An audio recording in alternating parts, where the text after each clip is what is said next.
केमिति रहिबो ओडिया नुआवर्ष सौरमास गणना अनुसार सोमवार महाविषुव संक्रांति आरंभ होइछि ओडिशा नुआवर्ष।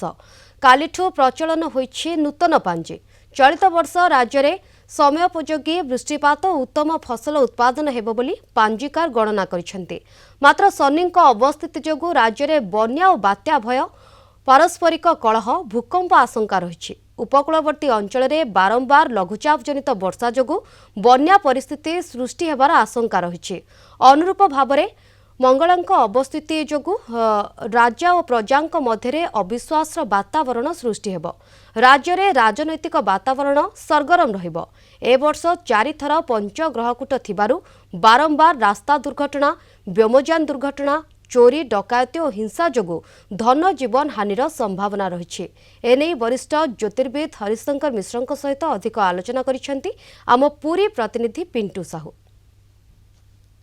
2025 वर्ष पांजी दोल पूर्णिमा दोल बेदी दोल गोविंद निकट में पूजार्चना कर गतकाली महाविषुव संक्रांति यह प्रचलन कर चलित वर्ष पांजी कौन रही देश राज्य आम आलोचना करवा। आम सहित वरिष्ठ ज्योतिर्विद रही डॉक्टर हरिशंकर मिश्र किभली भावे चलित वर्षर विभिन्न पर्वपर्वाणी ठार आरंभ करी जानी यात्रा ग्रह एवं नक्षत्रंकर चलन एवं किभली भावे पाणीपाग एवं चाष राजनीति समस्त दिगरे आम विशेष भाव आलोचना करवा। आम सहित डॉक्टर हरिशंकर मिश्र रही विशिष्ट ज्योतिर्विद। सार कलिंग टीवी स्वागत करुच्ची।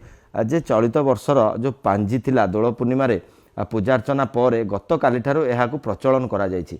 सार विस्तृत भाव कहिबे कि चलित वर्ष पांजी रे कौन सब रही। आमर प्रतिवर्ष महाविश्व पणा संक्रांति ठारू सौर वर्ष आरंभ होता है एवं से ठारू आमर से वर्षर पंजिका प्रचलन होता है। गतकाली थिला महाविश्व पणा संक्रांति। सूर्य मीन राशि त्याग कर मेष राशि प्रवेश कले एवं विश्वक रेखार प्रवेश कर महाविश्व पणा संक्रांति और से ठारू पांजी प्रचलन है। यह आगामी 13/4/2026 तारीख पर्यंत यही पांजी बलवत्तर रहिबो।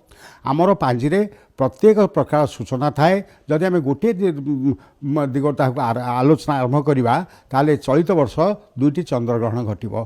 गोटे भाद्र पूर्णमी एवं गोटे फाल्गुन पूर्णमी 2टी चंद्रग्रहण यही मासे 6 मास भितर संगठित होथिबारु ताहार प्रभाव निश्चित भाव में जनजीवन और पाणीपाग उपर पड़ो।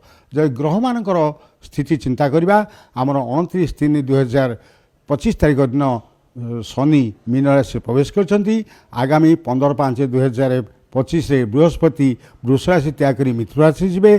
पुनश्च से कर्कट राशि जीवे। पुनश्च कर्कट राशि मिथुन राशि आसवे एवं रविंकर प्रत्येक मसरे गोटे गोटे घर अतिक्रम करेंगे। चंद्र 2.5 दिन में गोटे गोटे घर अतिक्रम करेंगे। चलित वर्ष राहु चलन और केतु चलन रही। यही ग्रह मान भितर जदि आम तर स्थिति अवस्थिति चिंता करवा चलित वर्ष 4 थर पंचग्रहकूट हम। पंचग्रहकूट माने 5टी ग्रह गोटे घरे रहिले ताको पंचग्रहकूट कह जाए। पंचग्रहकूट समय कौन शुभाशुभ काम करा जाए ना। पाणीपाग उपर आलोचना करवा ताले चलित वर्ष निश्चित भाव में हनुमान लांगुल अग्नि रही वनाग्नि हम एवं सुघात मृत्यु हम एवं गरम प्रबल अनुभूत हो। लोक मान धन जीवन को अस्तव्यस्त कराइब। यही गरम फल लोक मैंने अतिष्ठ हे एवं जलाभाव देखा। वृष्टिपात संपर्क यदि आलोचना करवा चलित वर्ष अतिवृष्टि नहले मंदवृष्टि हेब नाही।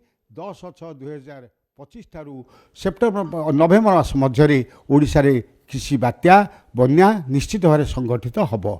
चलित वर्ष जदि आम कृषि संपर्क आलोचना करवा ताहले 5 रे स्पष्ट उल्लेखित अच्छी जे ए वर्ष धला धान बहुत अमल हेब। धला धान व्यत अन्य धान उत्पादन निश्चित बाधक सृष्टि हो। गोटे कथा रोचे शनिकर प्रभाव जेहेतु रही तो राज्य में भूकंप एवं प्राकृतिक विपर्ययर एक प्रकार आशंका करा जाउछि। याहाकु नै पांजीरे कौन सार उल्लेख रही।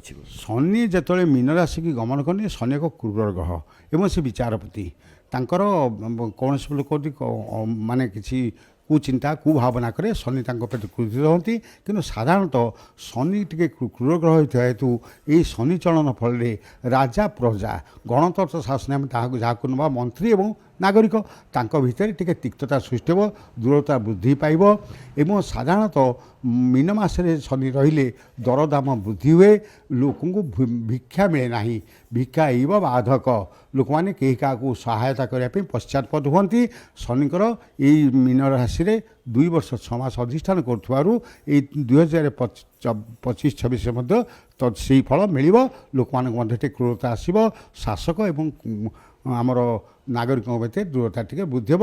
ସରକାର ଅନେକ ଯୋଜନା ଘୋଷଣା କରିବେ କିନ୍ତୁ କାର୍ଯ୍ୟକାରୀ କରିପାରିବେ ନାହିଁ, ତାପରେ ଲୋକ ଅସନ୍ତୁଷ୍ଟ ହେବେ। କିନ୍ତୁ ଆମର ଭବିଷ୍ୟତରେ ଟିକସ ହାରରେ ପରିବର୍ତ୍ତନ ହେବ ଏବଂ ବହୁତ କଳାଧନ ଧରାପଡ଼ିବ, ଯାହାଫଳରେ କି ରାଜ୍ୟର ଆର୍ଥିକ ଅବସ୍ଥା ଯେତେବେଳେ ସୁଧୁରିଯିବ ସେତେବେଳେ ରଜା ଏବଂ ବା ଶାସକ ଏବଂ ନାଗରିକଙ୍କ ଭିତରେ ସମ୍ପର୍କର ପୁନଃ ପ୍ରତିଷ୍ଠିତ ହେବ। ସମସ୍ତ ଯେଉଁ ରହିଥିଲା ଯେଉଁ ଇଏ କୁହନ୍ତୁ ଯାନିଯାତ୍ରା ଠାରୁ ଆରମ୍ଭ କରି ଚନ୍ଦ୍ରଗ୍ରହଣ ଏବଂ ଯେଉଁ ଚାଷ ଉପରେ ଏବଂ ଦେଶ ଉପରେ ଏ ସମସ୍ତ ସୂଚନା ଆମକୁ ପ୍ରଦାନ କରୁଥିଲେ। ତ ସମସ୍ତ ସୂଚନାକୁ କିଭଳି ଭାବେ ଯେଉଁ କାର୍ଯ୍ୟକାରୀ କରାଯାଇପାରିବ ଏ ନେଇ ପାଞ୍ଜିରେ ବ୍ୟାପକ ଭାବେ ଲେଖା ରହିଛି ଏବଂ ପାଞ୍ଜିକୁ ନେଇ ଆମେ ସମସ୍ତେ ଦୈନନ୍ଦିନ ଜୀବନରେ କାର୍ଯ୍ୟକାରୀ କରୁଥାଉ। ପୁରୀରୁ ଭିଡ଼ିଓଗ୍ରାଫର ପ୍ରଦୀପ ପ୍ରଧାନଙ୍କ ସହ ପିଣ୍ଟୁ ସାହୁ, କଳିଙ୍ଗ ଟିଭି।